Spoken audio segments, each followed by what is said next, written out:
Hi friends, welcome to my channel Madhavi Boddu blogs అండి. ఈరోజు tomato rice చేశానండి. టమోటాలు ఒక 5-6 తీసుకొని కట్ చేసి కుక్కర్లో వేసేసాను. కుక్కర్లో వేసేసి కొంచెం వాటర్ పోసి 3 విజిల్స్ వచ్చే వరకు ఉడకనివ్వాలండి.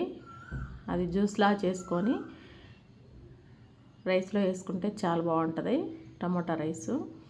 కుక్కర్లో పెట్టేసి 5 విజిల్స్ వచ్చిన తర్వాత తీసానండి. చూడండి ఇలా ఉడికిపోయినాయి. ఇది మిక్సీలో వేద్దాము. మిక్సీలో వేసి పేస్ట్లా చేసేద్దాము. తర్వాత ఒక గిన్నె పెట్టేసుకొని అందులో కొంచెం ఆయిల్ వేసుకున్నానండి. 3 టేబుల్ స్పూన్ ఆయిల్ వేసుకున్నాను. గరం మసాలా దినుసులు ఉంటాయి కదండి, అవి వేసేసాను. చెక్క, లవంగాలు, యాలకులు, బిర్యానీ ఆకు వేసాను. ఇంకా ఒకటి స్టార్ అవి వేసానండి. అవి వేసి కొంచెం వేగిన తర్వాత ఆనియన్స్ వేసుకుందాము. ఉల్లిగడ్డ 1, పచ్చిమిరపకాయలు 4 కట్ చేసి పెట్టుకున్నానండి. అవి వేద్దాము. వేగిన తర్వాత వేద్దాము. అవి చాలా టేస్ట్గా ఉంటుందండి. టమోటా రైస్ చాలా బాగుంటుంది. టమోటాలు కట్ చేసి వేసేదానికంటే ఇలా పేస్ట్ చేసుకొని వేసుకుంటే చాలా బాగుంటుంది. ఉల్లిగడ్డ, పచ్చిమిరపకాయలు వేసుకొని అవి కొంచెం వేగిన తర్వాత అల్లం వెల్లుల్లి పేస్ట్ వేసుకున్నాము. ఇవి కొంచెం వేగాలి బాగా. బాస్మతి రైస్ కడిగి పెట్టానండి. బాస్మతి రైస్ 3 కప్పులు వేసుకున్నాను. 3 కప్పులు వేసి కొంచెం వేసానులేండి.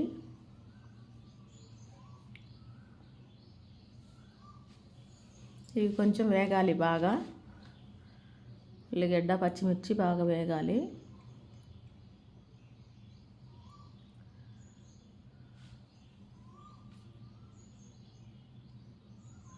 తిప్పుతూనే ఉండాలండి. కొంచెం వేగితే బాగా అప్పుడు అల్లం వెల్లుల్లి పేస్ట్ కూడా వేసేద్దాము. కొంచెం వేగాలి. ఈలోపు బియ్యం కడిగి పెట్టాను కదా, అవి చూపిస్తానండి. బాస్మతి రైస్ తీసుకున్నాను.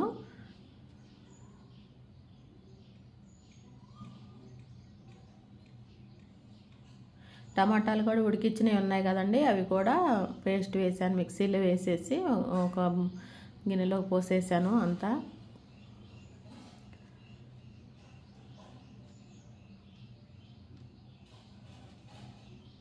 కొంచెం వేగాలండి. అవి ఉల్లిగడ్డ చాలా బాగుంటుందండి. పిల్లలు కూడా చాలా ఇష్టంగా తింటారు ఇలా చేస్తే.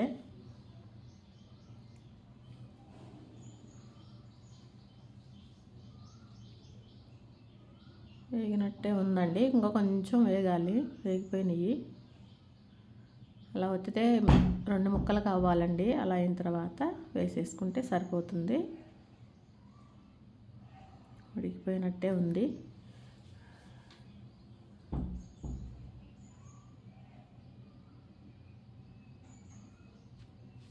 చాలా ఈజీగా చేసేసుకోవచ్చు అండి.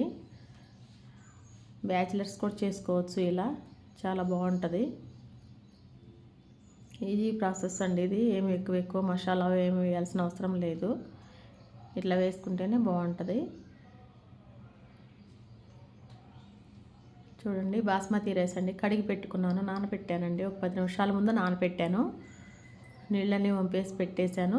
ఇప్పుడు అందులో వేసేస్తాను. అల్లం వెల్లుల్లి పేస్ట్ వేసిన తర్వాత అది వేగిన తర్వాత ఇది వేస్తాను.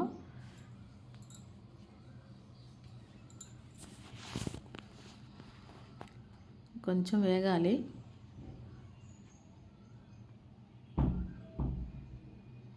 టమాటాలు మిక్సీ పెట్టేసానని చెప్పాను కదండి, అది జ్యూస్ అండి ఇది. అలా వస్తుంది. అలా అదే కొలతలో వేసుకోవాలండి. ఇప్పుడు బియ్యానికి బాస్మతి రైస్ అయితే 1.5 కప్ వేయాలండి వాటరు.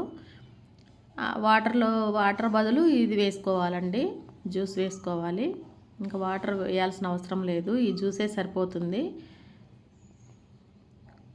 1.5 కప్పుకి 1.5 కప్పు వాటర్ వేస్తాం కదండి బాస్మతి రైస్కి. అలాగే 3 కప్పులు బియ్యం పోసాను. కొంచెం వేసాను, అందుకని నేను 5 కప్పులు వేసుకున్నాను వాటరు. చూపిస్తాను.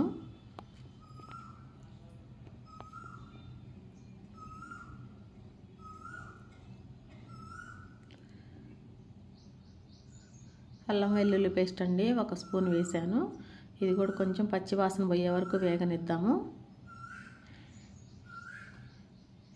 ఇది వేగిన తర్వాత రైస్ వేసేసుకోవాలండి. డైరెక్ట్ రైస్ వేసేసుకొని ఆయిల్లో కొంచెం అలా తిప్పాలి.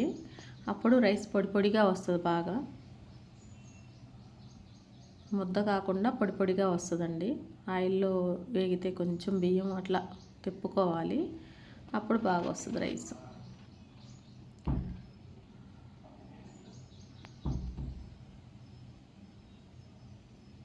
వేగిపోయిందండి. ఇప్పుడు బియ్యం వేసేస్తున్నాను. వాటర్ అంతా తీసేసి వేసేయాలండి.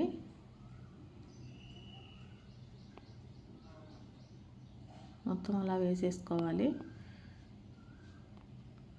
అలానే వేసేస్తే వాటర్ ఉంటాయి కదండి అడుగున, వాటర్ ఉంటే అన్నం ముద్ద అవుతుంది, ముద్దగా వస్తుంది. ఇలా వాటర్ అన్నీ వంపేసి వేసుకొని కొంచెం ఆయిల్లో ఇలా తిప్పేసి బియ్యము, అప్పుడు టమోటా జ్యూస్ పెట్టుకున్నాం కదా పక్కన, అది వేసుకోవాలి. కొలుచుకొని వేసుకోవాలండి. 5 కప్పులు వేసాను జ్యూసు. ఇంకా కొంచెం వాటర్ వేసాను, ఒక టీ గ్లాస్ అని కూడా కాదండి, కొంచెం తక్కువ వేసాను, సరిపోదేమో అన్నట్లే వేసాను. అయినా బాగా పొడి పొడిగా వచ్చిందండి రైసు. మొత్తం కలిపేసుకొని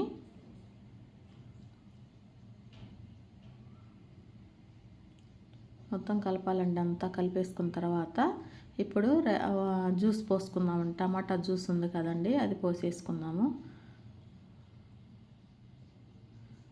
ఆ బియ్యంలో ఎక్కడన్నా వాటర్ ఉంటాయి కదండి, అవి కూడా ఇనికిపోవాలండి, అప్పుడు ఇవి పోసుకుంటే బాగుంటుంది. ఇప్పుడు అదే కొలత అండి, దాంతో 3 కప్పులు వేసాను. దాంతో 3 కప్పులు బియ్యానికి 4.5 కప్పు వాటర్ పడుతాయి. నేను 5 వేసానండి. జ్యూస్ అండి, టమాటా జ్యూస్ మిక్సీకి పట్టేశాను కదా, అది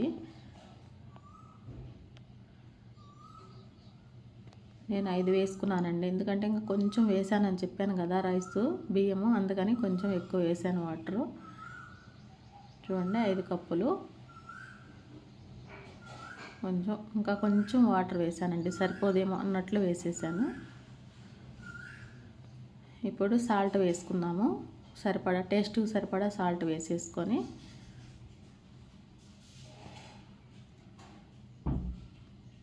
మొత్తం కలిపేసుకుందాము.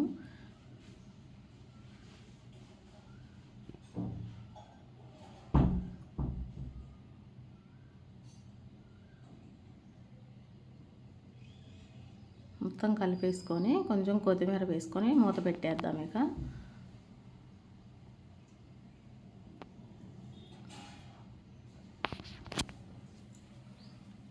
కొత్తిమీర వేసేసుకుందామండి. వేసేసి ఇక మూత పెట్టేస్తే మొత్తం ఉడికిపోతుందండి. ఒక 5 నిమిషాలు అయితే మొత్తం ఉడికేస్తుంది. మొత్తం చల్లేసి మూత పెట్టేశాను. సిమ్లో పెట్టుకోవాలండి, హైలో పెట్టుకోకూడదు, సిమ్లో పెట్టుకోవాలి. చూడండి ఉడికిపోయింది. అంతే అండి, వేడివేడిగా టేస్టీగా చాలా బాగుంటుందండి. చూడండి ఎలా వచ్చిందో, పొడి పొడిగా వచ్చేస్తుందండి. చూడండి అంత పొడి పొడిగా ఎలా వచ్చేసిందో, అంటుకోలేదు గిన్నెకి, చాలా బాగా వచ్చిందండి. అంతే అండి, చాలా ఈజీగా చాలా టేస్టీగా చేసుకోవచ్చండి. పొద్దున్నే టిఫిన్ కింద చేసుకోవచ్చు, మధ్యాహ్నం లంచ్గా చేసుకోవచ్చు. చాలా బాగుంటుంది, చాలా ఈజీ ప్రాసెస్ అండి ఇది. బ్యాచిలర్ కూడా చేసేసుకోవచ్చు. చూడండి పొడి పొడిగా ఇలా వచ్చేసిందండి, చాలా బాగుంది. చూడండి చాలా బాగుందండి. అంతే అండి, చాలా ఈజీగా చేసేసుకోవచ్చు. వీడియో నచ్చితే లైక్ చేయండి, షేర్ చేయండి, సబ్స్క్రైబ్ చేసుకోండి friends. Thank you for the watching. Thank you అండి. చివరిగా ఇలా వచ్చేసిందండి.